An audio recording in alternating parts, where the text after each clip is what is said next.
Bonjour à tous, bonjour à toutes, bienvenue sur Écho et Résonance.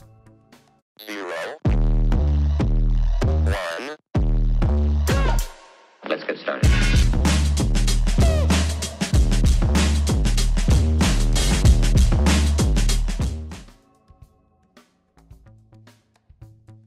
Vous avez sûrement déjà entendu parler d'OnlyFans. C'est une plateforme qui a beaucoup fait parler d'elle ces dernières années. Mais de quoi s'agit-il vraiment ? Concrètement, OnlyFans est un réseau social lancé en 2016 au Royaume-Uni. Son principe est simple. Des créateurs de contenu publient des photos, des vidéos ou des textes. Et pour y accéder, les utilisateurs, qu'on appelle les fans, doivent payer un abonnement mensuel. Le prix de cet abonnement est fixé directement par le créateur lui-même. C'est donc un modèle basé sur la souscription payante, un peu comme un Netflix personnel pour suivre une personne en particulier. Le fonctionnement est assez direct. Un créateur s'inscrit, configure sa page et définit son tarif. Il peut ensuite interagir avec ses abonnés via des messages privés, qui peuvent aussi être payants. La plateforme prend une commission de 20% sur tous les revenus générés par le créateur, qui conserve donc les 80% restants. Ce modèle économique a permis à la plateforme de connaître une croissance explosive, surtout pendant les confinements liés à la pandémie de Covid-19. C'est un système qui redonne, en théorie, le pouvoir financier directement aux mains de ceux qui produisent le contenu, sans passer par les intermédiaires traditionnels comme les studios de production ou les agences. Contrairement à une idée très répandue, OnlyFans n'est pas exclusivement réservé au contenu pour adultes. C'est vrai que la plateforme est devenue célèbre pour cela, car elle autorise la nudité et le contenu explicite, ce que ne font pas la plupart des autres grands réseaux sociaux comme Instagram ou TikTok. Cependant, on trouve de tout sur OnlyFans. Des coachs sportifs y partagent des programmes d'entraînement personnalisés. Des musiciens proposent des concerts exclusifs ou des leçons. Des chefs cuisiniers partagent des recettes secrètes. La plateforme se présente avant tout comme un outil pour monétiser une audience, quel que soit le domaine. Pourtant, il est indéniable que le contenu pour adultes est ce qui domine et fait la réputation de la plateforme. C'est cette liberté de publication, sans la censure stricte des autres réseaux, qui a attiré un grand nombre de créateurs et de créatrices issus de l'industrie du charme ou cherchant une nouvelle source de revenus. Cette association quasi systématique avec le contenu érotique ou pornographique est au cœur des débats qui entourent OnlyFans. Cela soulève des questions importantes sur l'image, la liberté et l'économie numérique, et c'est ce qui rend le phénomène si complexe et fascinant à analyser aujourd'hui.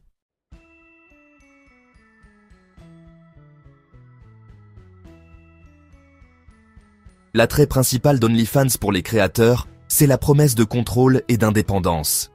Sur cette plateforme, ce sont eux qui décident de tout, ou presque.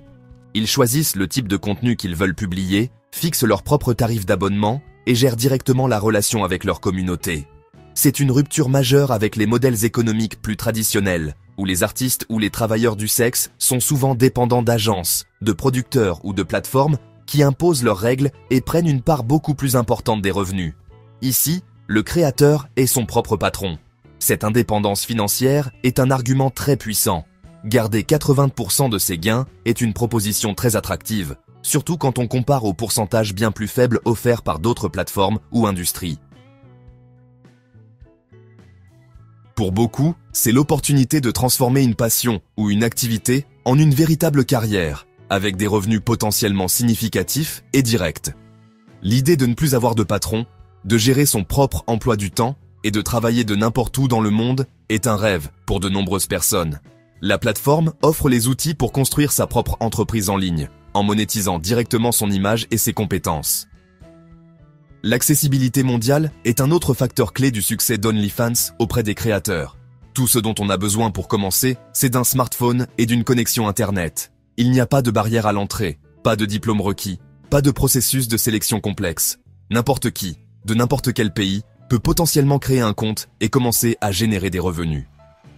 Cette dimension globale permet de toucher une audience internationale et de ne pas être limité à un marché local. Pour des personnes vivant dans des régions où les opportunités économiques sont rares, cela peut représenter une véritable chance. Enfin, la liberté de publication est un élément central, Sur des plateformes comme Instagram ou YouTube, les créateurs sont constamment sous la menace de voir leur contenu démonétisé ou leur compte suspendu pour des raisons de non-respect des règles communautaires, souvent floues, surtout en ce qui concerne la nudité ou les sujets jugés sensibles. OnlyFans offre un espace où cette censure est beaucoup moins présente. Les créateurs peuvent s'exprimer et se montrer comme ils le souhaitent, sans craindre une sanction arbitraire. Cette liberté éditoriale est perçue comme un avantage majeur, permettant une créativité et une authenticité plus grandes.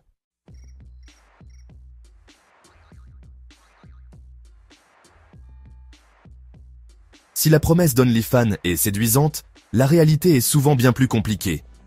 Le premier mythe à déconstruire est celui du succès facile et des revenus astronomiques. Les médias aiment mettre en avant les histoires de créateurs qui gagnent des millions, mais ils représentent une infime minorité. La vérité, c'est que la concurrence sur la plateforme est absolument féroce. Des milliers de nouveaux créateurs se lancent chaque jour, ce qui rend de plus en plus difficile de se démarquer et de construire une base d'abonnés solide. Pour la grande majorité, les revenus sont très modestes, parfois à peine quelques dizaines d'euros par mois. Pour réussir, il ne suffit pas de poster quelques photos.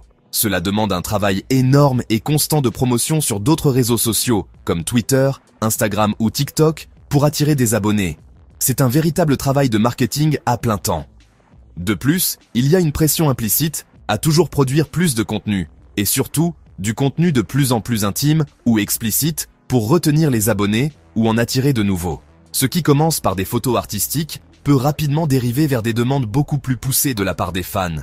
Cette escalade peut pousser les créateurs à franchir des limites qu'ils ne voulaient pas dépasser au départ. Les risques pour la santé mentale sont également très importants et souvent sous-estimés. Gérer une communauté d'abonnés peut être épuisant. Les créateurs doivent être disponibles en permanence pour répondre aux messages, gérer les demandes personnalisées et faire face aux commentaires, qui peuvent être très positifs, mais aussi extrêmement négatifs, voire harcelants. Cette exposition constante au jugement et cette pression de devoir plaire peuvent entraîner de l'anxiété, du stress, un sentiment d'isolement et des troubles de l'image de soi. La frontière entre la vie personnelle et le personnage public devient floue, ce qui est psychologiquement difficile à gérer sur le long terme. Enfin, il y a la question de la stigmatisation sociale et des risques pour la vie privée. Même si un créateur décide de rester anonyme, le risque de fuite de contenu est bien réel. Des photos ou vidéos peuvent être partagées illégalement sur d'autres sites, hors du contrôle du créateur. Cette peur d'être doxé, c'est-à-dire de voir son identité réelle révélée, est une source d'angoisse permanente. De plus, être créateur sur OnlyFans, surtout de contenu pour adultes, reste très stigmatisé dans la société. Cela peut avoir des conséquences négatives sur les relations personnelles, familiales, et même sur les opportunités de carrière futures, en dehors de la plateforme.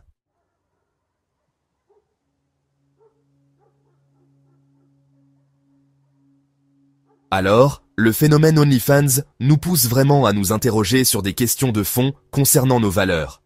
La question centrale, c'est la suivante. La plateforme est-elle, au fond, un outil d'émancipation ou bien une nouvelle forme d'exploitation? D'un côté, on peut voir l'empowerment, c'est-à-dire que des personnes, et notamment des femmes, reprennent le contrôle de leur corps, de leur image et de leurs revenus. Elles choisissent ce qu'elles montrent, à qui et à quel prix. C'est une forme d'entrepreneuriat où elles sont les seules maîtresses de leur destin, se libérant de l'emprise d'une industrie du sexe parfois très prédatrice. C'est, en quelque sorte, la vision d'une libération par l'économie. Mais de l'autre côté, on peut y voir une forme d'exploitation plus subtile et moderne. Est-ce vraiment un choix libre, franchement, quand il est motivé par des difficultés financières ou un manque d'autres opportunités? La plateforme capitalise sur une économie de l'attention et sur la marchandisation des corps et de l'intimité. Les créateurs se transforment en produits, et leur valeur est directement liée à leur capacité à satisfaire les désirs de leurs abonnés. Cette dynamique peut reproduire des schémas de pouvoir, où le client, majoritairement masculin, a une forme de contrôle sur le créateur, qui doit constamment s'adapter à ses demandes pour conserver ses revenus. L'indépendance promise peut alors, parfois, se transformer en une nouvelle forme de dépendance. Le débat se pose aussi sur la nature de cette indépendance. Est-ce une véritable autonomie ou juste une simple illusion?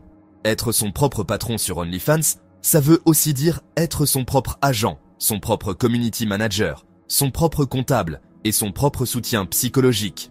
Toute la charge mentale et les risques de l'entreprise reposent sur une seule personne. L'indépendance apparente cache souvent, en réalité, une grande précarité et un isolement. La plateforme fournit l'outil, mais n'offre que très peu de soutien ou de protection en cas de problème, que ce soit du harcèlement, des fuites de contenu ou des difficultés psychologiques. Finalement, OnlyFans agit comme un miroir grossissant de nos sociétés. Il révèle notre rapport complexe à la sexualité, au corps et à l'argent. Le succès de la plateforme montre qu'il existe une forte demande pour du contenu authentique et personnalisé, mais aussi une tendance à la marchandisation de toutes les sphères de la vie, y compris les plus intimes. Cela nous questionne, vraiment, sur ce que nous considérons comme un travail légitime et sur la valeur que nous accordons à l'intimité. Est-ce une libération de pouvoir vendre son intimité ou le symptôme d'une société où tout doit pouvoir s'acheter et se vendre ?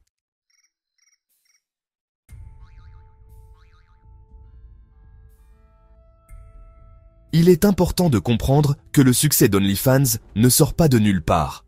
Il s'inscrit dans un contexte social et culturel beaucoup plus large. Depuis plus d'une décennie, on vit dans ce qu'on appelle l'économie des créateurs. Des plateformes comme YouTube, Instagram et TikTok ont encouragé tout le monde à devenir producteur de contenu. On nous incite à partager nos vies, nos passions, nos opinions. L'idée de monétiser son audience est devenue, pour beaucoup, un objectif de carrière. OnlyFans n'est finalement qu'une étape supplémentaire dans cette logique, en offrant un modèle de monétisation directe par abonnement, là où les autres misent sur la publicité. Cette tendance est aussi liée à une évolution de notre rapport à l'intimité et à la sexualité. Les réseaux sociaux ont déjà brouillé les frontières entre la sphère publique et la sphère privée. On s'expose, on se met en scène, on partage des moments personnels avec des inconnus. Parallèlement, la société est de plus en plus sexualisée, notamment dans la publicité, la musique ou le cinéma. OnlyFans pousse cette logique à son paroxysme en permettant de transformer directement cette intimité et cette sexualité en capital économique. La plateforme répond à une demande et à des comportements qui existaient déjà, mais elle leur donne un cadre commercial et technologique. Le phénomène est également le reflet d'une transformation profonde du monde du travail. La recherche d'indépendance, de flexibilité et de sens est de plus en plus forte, surtout chez les jeunes générations. Le modèle traditionnel du salariat à vie perd de son attrait. L'idée de créer sa propre activité, d'être son propre chef et de travailler selon ses propres termes est très valorisée. OnlyFans incarne cette promesse de l'entrepreneuriat individuel à l'ère numérique. Il offre une solution, ou du moins une illusion de solution, à ceux qui se sentent exclus du marché du travail classique ou qui aspirent à un autre mode de vie professionnel. Enfin, il ne faut pas oublier le contexte économique. La précarité croissante, l'augmentation du coût de la vie et la stagnation des salaires poussent de nombreuses personnes à chercher des sources de revenus complémentaires. Pour certains étudiants, parents au foyer ou travailleurs précaires, OnlyFans peut apparaître comme une opportunité de joindre les deux bouts ou d'améliorer son quotidien. La décision de se lancer est donc souvent le résultat d'un calcul complexe, mêlant des aspirations personnelles à des contraintes économiques bien réelles. OnlyFans est en fait le symptôme d'une société où la créativité en ligne est devenue une stratégie de survie économique pour certains.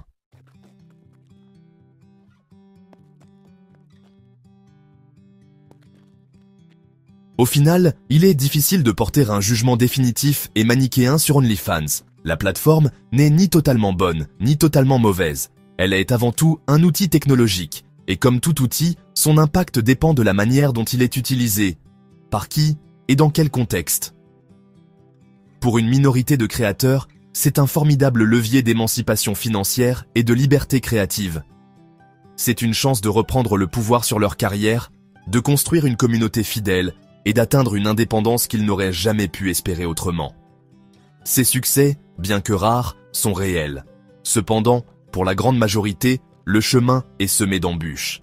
La promesse de richesse facile se heurte à une concurrence intense, à une pression psychologique constante et à des revenus souvent décevants.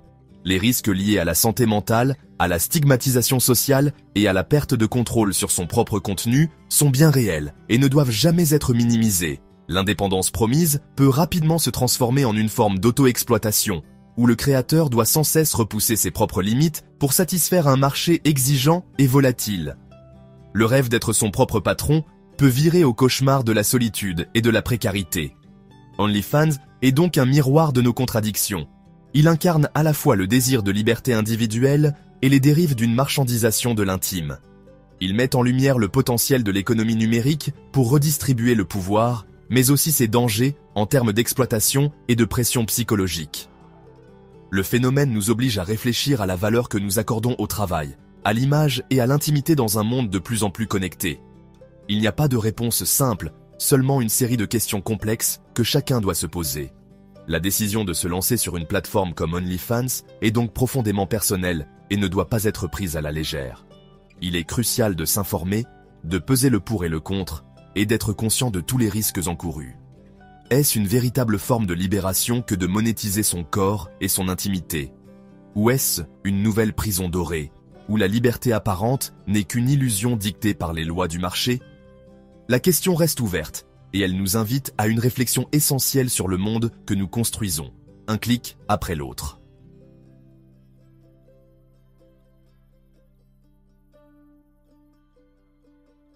Si tu envisages de te lancer, pèse bien le pour et le contre, et surtout, définis ton positionnement. Dis-moi en commentaire, quel type de créateur aimerais-tu être sur OnlyFans? Quelle stratégie te semble la plus prometteuse?